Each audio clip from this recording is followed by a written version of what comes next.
திருவள்ளூர் மாவட்டம் மணலி புதுநகரில் உள்ள தனியார் நிறுவனத்தில் இரும்பு கேட் விழுந்து காவலாளி உயிரிழந்த சம்பவம் அதிர்ச்சியை ஏற்படுத்தியுள்ளது. அது தொடர்பான பரபரப்பான காட்சிகள் வெளியாகியுள்ளது. அதனை முதலில் பார்க்கலாம்.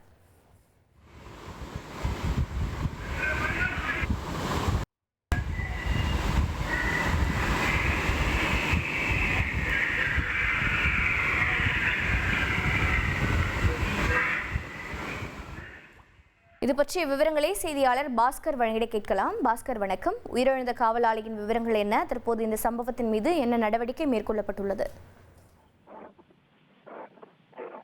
திருவள்ளூர் மாவட்டம் மணலி புதுநகர் அடுத்த வெளிவாயில் பகுதியை சேர்ந்தவர் குமாரசாமி. இவருக்கு 64 வயது ஆகிறது. இவர் விச்சூர் பகுதியில் உள்ள சிக்கோ தொழிற்பேட்டையில் தனியார் தொழிற்சாலையில் காவலாளியாக பணியாற்றி வந்தார்.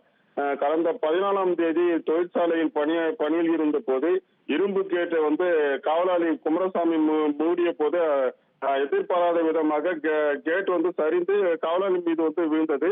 இதில் பலத்த காயமடைந்த காவலாளி குமாரசாமி உயிருக்கு ஆபத்தான நிலையில் போராடி வந்தார்.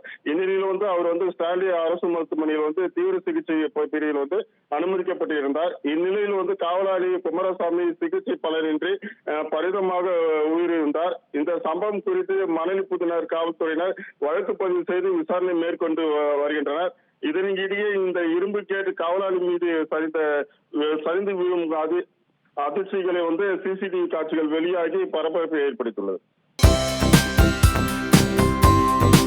தந்தி டிவியை உங்கள் கேபிள் டிவி ஆபரேட்டரிடம் இலவசமாக கேட்டு பெறுங்கள்.